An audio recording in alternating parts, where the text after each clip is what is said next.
자, 가장 친한 친구인 강아지 맥스를 데리고 애견공원에 갑시다. 맥스는 꿈에서 만났던 라브라도들을 만나고 함께 놀기 시작합니다. 평화롭게 꼬리를 흔들다가 이내 서로를 물기 시작했어요. 이런, 목덜미를 물려고 하는군요. 여러분은 맥스를 데리고 집으로 급히 돌아갔습니다. 글쎄요, 사실 집에 서둘러 갈 필요는 없었어요. 입을 벌리고 노는 것을 입씨름 또는 턱씨름이라고 합니다. 개들 사이에 건강한 상호작용 방법이죠. 이런 습관은 자신들의 조상인 늑대로부터 물려받았습니다.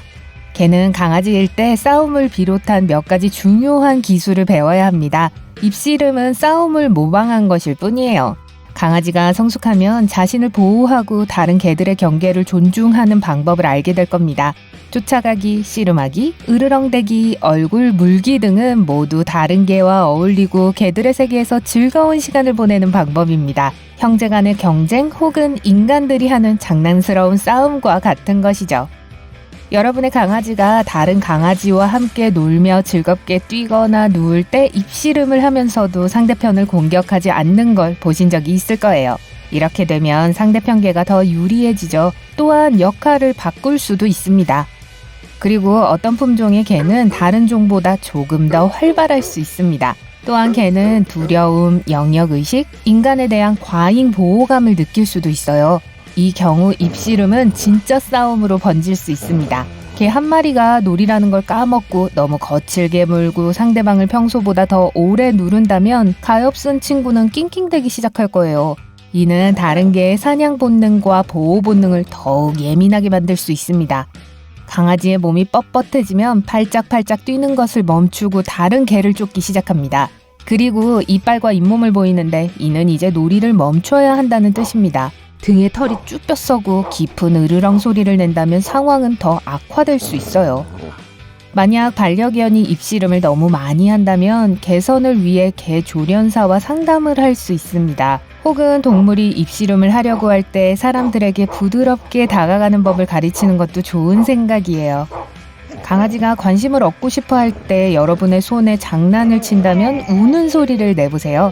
개는 잠시 동안 깜짝 놀라서 뭔가 잘못된 일을 했다는 걸 알게 될 거예요. 하지만 괜찮아요. 개에게 물림 억제라는 걸 가르치는 과정일 뿐입니다. 장난감을 주거나 씹을 수 있는 뼈다귀를 줄 수도 있습니다. 귀여운 아기 고양이와 2살 미만의 고양이도 입씨름을 합니다. 고양이들은 종종 서로를 넘어뜨리거나 서로의 목을 물어 사냥꾼의 본능을 발산하는데요. 야생에서의 고양이는 빠르고 무자비합니다. 골골송으로 사냥꾼의 본능을 숨길 수는 없죠. 다른 고양이를 무는 장난으로 고양이가 주인 혹은 다른 사람과 놀 때 더 살살 대하는 법을 배울 수도 있어요. 그러니까 괜찮습니다. 많은 개들은 놀 때 재채기를 합니다. 이는 개가 행복하고 그 과정을 즐긴다는 신호입니다.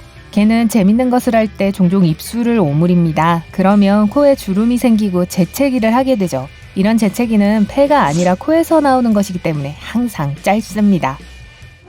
여러분이 이름을 부르거나 낯선 소리를 낼 때 개는 소리를 더 잘 듣기 위해 고개를 갸우뚱합니다. 소리가 어디서 나는지를 알아내기 위해 바깥 귀를 조정하는 거예요. 개는 사람의 말을 이해할 수는 없지만 익숙한 톤을 알아차리고 이를 음식, 산책, 놀이 시간과 연결할 수 있습니다.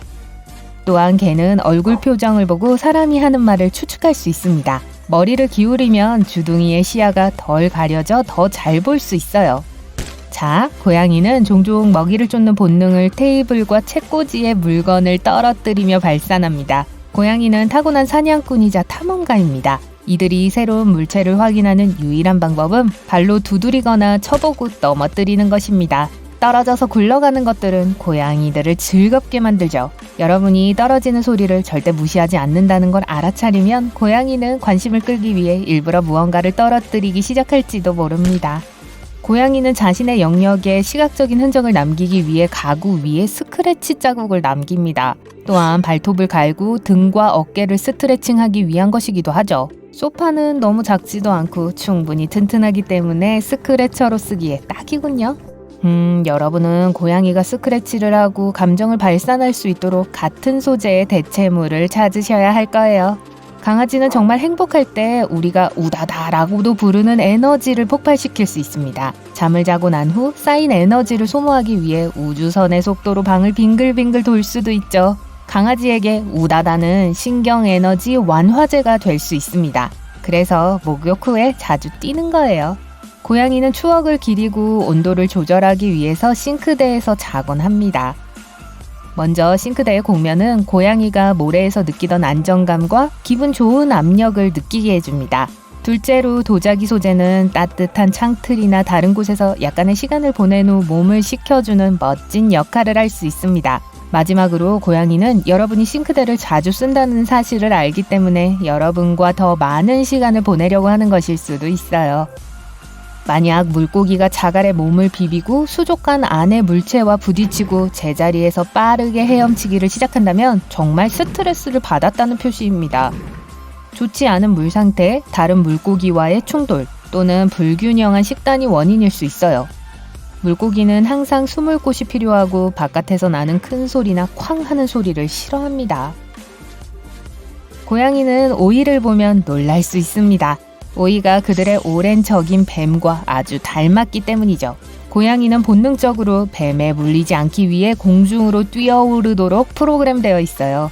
가지나 비슷하게 생긴 장난감까지 모두 유사한 반응을 일으킬 수 있습니다. 재미로 이런 걸 보여주는 건 절대 좋은 생각이 아니에요. 고양이의 정신건강을 정말 엉망으로 만들 수 있습니다. 걔는 일부러 더 귀여워 보이려고 윙크를 하는 게 아니에요. 눈에 무언가 들어갔거나 눈이 건조할 때 윙크를 하는 거예요. 또한 긴장을 풀고 싸움을 피할 수 있는 방법이기도 합니다. 직접적인 눈 맞춤은 개 세계에서는 도전의 표시입니다. 강아지는 물러설 준비가 되면 여러분이나 다른 개에게 윙크를 합니다. 고양이가 여러분에게 윙크를 한다면 정말 편안하다는 뜻입니다. 고양이가 눈을 천천히 깜빡이는 건 고양이 키스라고도 합니다. 여러분도 천천히 눈을 감았다 뜨면서 고양이도 같은 행동을 하는지 볼 수 있어요. 고양이는 사람에게 거의 미소를 짓지 않지만 다른 고양이에 보이지 않는 메시지에 대한 반응으로 미소를 지을 수도 있습니다. 고양이는 다른 고양이가 영역에 남겨두는 페로몬을 감지할 수 있어요. 이때 혀로 입천장을 막으면 입술이 말립니다. 많은 개들은 밥을 먹기 전에 그릇이나 음식 약간을 한 곳에서 다른 곳으로 옮기는 걸 좋아합니다. 이런 식으로 자신의 가장 소중한 자원을 지키려고 하는 거죠. 개는 먹이를 옮길 때 아무도 그 먹이를 찾아서 빼앗아 갈 수 없을 것이라고 생각합니다. 고양이는 밥을 먹기 전이나 먹은 직후에 종종 발로 바닥을 치거나 꾹꾹 누릅니다. 여러 세대에 걸쳐 내려오는 고양이의 본능이죠. 큰 고양이들도 하는 행동입니다. 야생에서 고양이는 적들이 찾지 못하도록 먹이의 잔해를 숨겨야 하거든요. 여러분의 고양이가 음식을 숨기려는 게 싫다면 밥을 다 먹었을 때 바로 그릇을 치워도 좋고 장난감으로 관심을 돌려보셔도 좋습니다. 햄스터는 타고난 달리기 선수이기 때문에 쳇바퀴를 매우 좋아합니다. 야생에서 햄스터는 밤새도록 먼 거리를 달릴 수 있어요. 햄스터들의 행복과 건강, 다이어트를 위해 우리 안에 쳇바퀴가 필요합니다. 햄스터가 스트레칭을 하고 침구나 장난감을 가지고 논다면 행복하다는 뜻입니다. 탈출하려고 계속 우리를 문다면 기분이 좋지 않고 편안하지 않다는 뜻이죠. 더 큰 우리를 사서 기분을 좋아지게 할 수 있어요. 고양이가 여러분의 다리 사이로 걷는 건 여러분을 걸려 넘어지게 하려고 하는 게 아니에요. 자신의 소유물에 자기 냄새를 남기려고 하는 것뿐입니다. 또한 음식을 먹기 전에 흥분을 하면 사람 다리에 몸을 문지르기도 해요. 아니면 좀 영악해진 것일 수도 있어요. 이런 애정의 표시가 사람들의 마음을 높게 해서 자신이 원하는 것을 얻을 수 있다는 걸 알거든요. 애완 앵무새는 아주 적은 양의 음식만 먹고 나머지는 버리는 습관을 야생의 조상에게서 물려받았습니다. 과학자들은 앵무새가 야생에서 익지 않은 과일을 대부분 떨어뜨린다는 것을 발견했습니다. 먹여야 할 새끼들이 생기는 번식기에는 음식을 더 조심합니다. 그리고 개는 꿈을 꾸기 때문에 자면서 가끔 짖거나 발을 움직입니다. 개가 자는 모습을 보면 눈은 감겨 있지만 깊은 수면 주기에 들었을 때 눈이 빠르게 움직이는 것을 볼 수 있을 거예요. 저희 개는 잠결에 울거나 가끔 짖기도 하고 다리도 엄청나게 움직여요. 엄청난 꿈을 꾸는가 봐요. 여러분의 반려견은 어떤가요?